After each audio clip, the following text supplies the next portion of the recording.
مفتی صاحب سمجھ میں نہیں آتا کہ کیا کروں.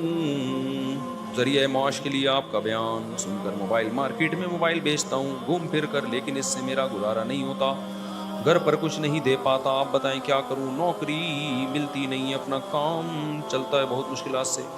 یار یہ آج کل نوجوانوں میں بے روزگاری بہت بڑھتی جا رہی ہے, اور اس کی ایک بہت بڑی وجہ یہ ہے کہ خواتین کو, لڑکیوں کو روزگار بہت مل رہا ہے.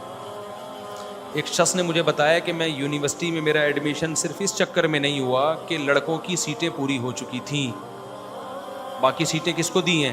لڑکیوں کو. اب کمانا لڑکی کے لیے زیادہ ضروری ہے یا لڑکے کے لیے؟ بتاؤ.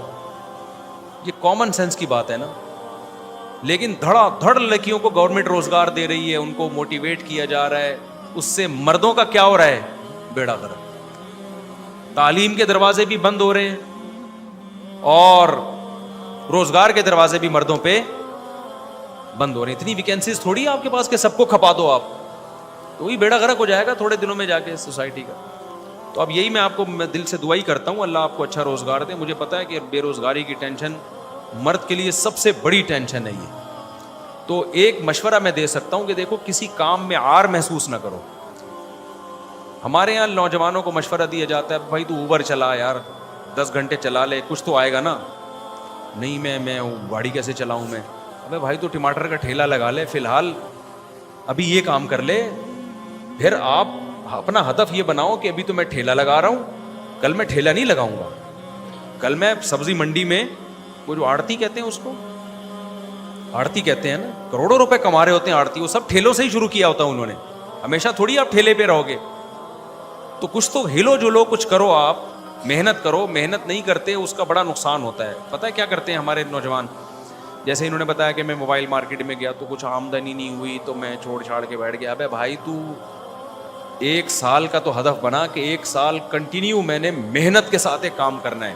جب انسان کسی کام میں گھس جاتا ہے نا, اس کے بعد اس کی راہیں کھلنا.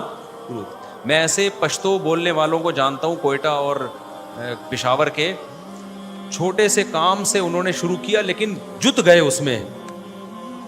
آج جاپان میں ان کے ذاتی شو روم ہے, جاپان نے ان کو نیشنلٹی دی ہوئی ہے. سمجھتے ہو کہ نہیں سمجھتے؟ ہمارے ہاں مسئلہ یہ کہ ہوٹل کا دیکھ لو نا, جب لسانی فسادات ہوئے تھے کراچی میں قوم پرستی کے, تو کوئٹہ والوں کو یہاں سے بیچاروں پہ ظلم ہوا, ان کو یہاں سے کاروبار بند کر کے نکالا گیا. اب ایک کوئٹہ وال کا ہوٹل تھا ادھر انڈا موڑ پہ, میں فجر کی نماز کے بعد جا کے پراٹھا کھاتا تھا وہاں, میری عادت تھی, مجھے بڑا مزے کا لگتا تھا پراٹھا نہیں تو کبھی چائے پی لی. فجر کی نماز کے بعد واکنگ کرتے کرتے نا پہنچ جاتے تھے. اب اس بیچارے کو نکال دیا, اس کا ہوٹل بند کر کے, اللہ کرے دوبارہ کھل گیا اور پھر حالات بعد میں ٹھیک بھی ہو گئے کراچی. تو وہ نکل گیا بیچارہ, اس کو, وہ محنتی تھے, وہ صبح 3 بجے سے بچہ اٹھے ہوئے ہوتا, ان کا بیٹا بھی ہوتا تھا, خاندان کے لوگ بھی, وہ ہوٹل کی صفائیاں اور چائے بنانا شروع.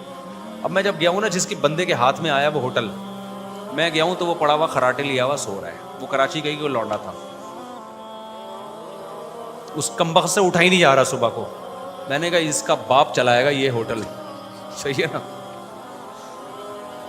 10 بجے گیا ہو پھر بھی پڑا ہوا ہے, پھر کوئی اٹھایا تو یوں صفائی ہو رہی ہے, پھر وہ ایسے. تو میں نے کہا یہ ان کے, وہ پہلے میمز آتی تھی نا, تیرے بس کا تجھ سے نہیں ہو پائے گا, ٹھیک ہے نا.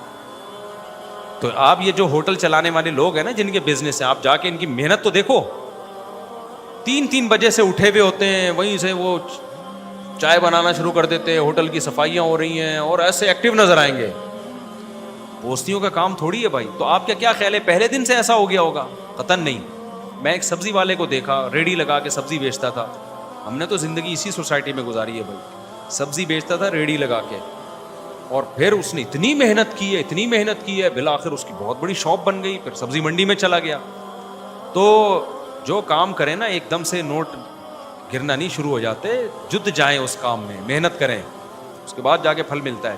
پنجاب نے جو ترقی کی ہے نا, وجہ اس کی ہے کہ پنجابی قوم محنتی بہت ہے. من حیث القوم, کچھ سست تو ہر جگہ ہی ہوتے ہیں. میں نے پنجاب میں بہت ٹائم گزارا ہے, میں نے پنجاب والوں کو بڑے قریب سے دیکھا ہے. کراچی میں سستی زیادہ ہے, کراچی کے جو لونڈے لپاڑے ہیں یہ سست ہیں. پنجاب والوں کو میں نے دیکھا ہے بزنس میں سست, ایک بندہ کاروبار میں لگتا ہے پورے خاندان کو لگا دیتا ہے. اور لگاتا بھی کیسے ہے. وہ جو بیکری کا میں نے قصہ سنایا تھا, بیکری تھی ہمارے گھر کے قریب, پنجاب والے لوگ تھے, اس میں انہوں نے ان کی بیکری تھی, ایسے ایکٹیو ہوتے تھے صبح صبح ٹھک ٹھک ٹھک. وہیں ان کے پیچھے فیکٹری تھی جس میں کیک بنتے تھے اور یہ کیک رس. ایک لڑکا پنجاب سے لے کر آیا, وہ ڈھیلا ڈھیلا, اسے ہم کہتے تھے یار باخر خانی لا دے, تو وہ جا رہا ہے خراما خراما خراما خراما لا رہا ہے. تو 2-4 دن کے بعد میں نے دیکھا وہ بھی ویسے ہی ایکٹیو ہو گیا. پتا چلا جی اس کو کمرے میں لے جا کے طبیعت سے دھویا انہوں نے, مارا پیٹا, بھائی انسان کا بچہ بن, وہ ایک دم سیٹ ہو گیا.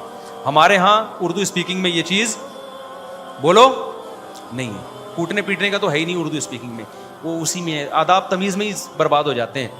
وہ ایسے دیکھیں ایکچولی بچے کی سیلف رسپیکٹ ہوگی. وہ پنجابی قوم تھی, انہوں نے چترال لگا پہ انسان کا بچہ بن, تو کیا خراما خراما جا رہا ہے, کبھی ادھر کھڑے ہو کے بات کر رہا ہے, وہ بھی ویسے ہی ہو گیا. تو وہ سب لوگ ایسے ہی کر رہے ہوتے ہیں. ہمارے یہاں کراچی میں کیا ہوتا ہے, لونڈا لپاڑا ہے تو گٹکا کھا کے آئے گا, وہ چل ہی نہیں رہا گھر سے نکل. مائیں نے اتنا اس کو فینسی لائف دی ہوتی ہے, مائیں بچوں کے کپڑے خود استری کر رہی ہیں, بوٹ خود ہی پالش کر رہی ہیں, اس کو گاڑی میں لے جا کے چڑھ نہیں رہا ہوتا, بٹھایا جا رہا ہوتا ہے کمبخت کو گاڑی میں. گھر میں اتنی تمیز, ایٹیٹیوڈ میں ایٹیٹیوڈ ہی رہ جاتے ہیں اس کے پاس. ایسے نہیں ہوتا بزنس میرے بھائی. باپوں کی چماٹے پڑتے ہیں, مارے پڑتی ہیں, ٹھڈے پڑتے ہیں, اس کے بعد جا کے بچے میں ہلنے جلنے کی طاقت پیدا ہوتی ہے, ورنہ ہر بچہ ایسا سست ہی پیدا ہوتا ہے. یہ تو ابا اماں نے اس کے سافٹ ویئر جو ہے نا اپڈیٹ کی ہوتے ہیں. تو جہاں ابا اماں بھائی بہن سافٹ ویئر اپڈیٹ کر دیں وہاں بچہ ترقی کر جاتا ہے. جہاں سافٹ ویئر اپڈیٹ ہی نہیں ہو رہے, سیلف رسپیکٹ ہی کے چکر میں لگے ہوئے ہیں, بچہ پڑا ہوا ہے تو پڑا ہوا ہے, اٹھا رہے ہیں تو وہ غصہ آ رہا ہے اس کو, تو پھر وہی بچے نکلتے ہیں جو وہی ہوٹل میں 10 بجے بھی کم وقت کے پاس میں گیا تو وہ پڑا ہوا کیا کرتا, سو رہا تھا. میں نے کہا اس کے بس کا نہیں ہے.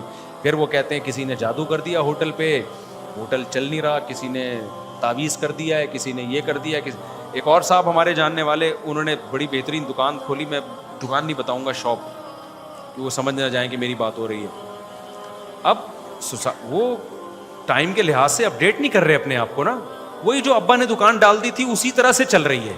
اب چونکہ اس جیسی اور کوئی دکان قریب میں تھی نہیں تو انہی کی دکان چل رہی تھی وہ, کیونکہ قریب میں کوئی تھی نہیں شاپ. اب جب ایک اور بندہ آیا, اس نے قریب میں شاپ کھول لی, اس نے ایسی خوبصورت شاپ بنائی, اس میں چیزیں بھی نئی لا کے رکھی, سارا کراؤڈ اس کے پڑوس میں چلا گیا, ان کی دکان ٹھپ ہو گئی, مکان بک گیا. اب یہ پتہ ہے کیا کر رہے, کبھی میرے پاس آئے, کوئی تعویذ گنڈا چاہیے, کسی نے جادو کیا ہے, کوئی یوں یوں گھما رہے ہیں, بکرے گھما رہے ہیں, جو کرنے کا کام ہے وہ نہیں کر رہے. مجھے بڑا ترس آیا, میں نے کہا ہمیں تو پہلے ہی لگ گیا تھا کہ آپ کی دکان کا بیڑا غرق ہونے والا ہے, کیونکہ پڑوس میں کوئی دکان نہیں تھی تو مجبور تھے لوگ.